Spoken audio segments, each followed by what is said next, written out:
नमस्कार, हर हर महादेव। आप लोग कैसे हो? चलो आप लोग अच्छे होंगे, मस्त होंगे। आप लोग देख रहे हैं गरीब इंटरटेनमेंट पे आप लोग का स्वागत है।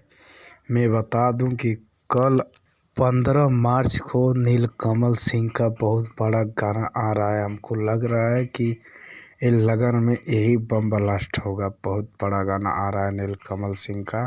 किस चैनल पे आ रहा हो तो मैं बता दूं कि नीलकमल सिंह ऑफिशियल पे आएगा कल 6:15 पे नीलकमल सिंह का बहुत बड़ा भोजपुरी गाना आ रहा है। उल्टी पाला मार के गाना का टाइटल है, उल्टी पाला मार के। संतोष तिवारी और म्यूजिक दिए हैं प्रियांशु सिंह। वीडियो बना है पवन पाल जी और बहुत शानदार है। कल आप लोग तैयार हो जाना।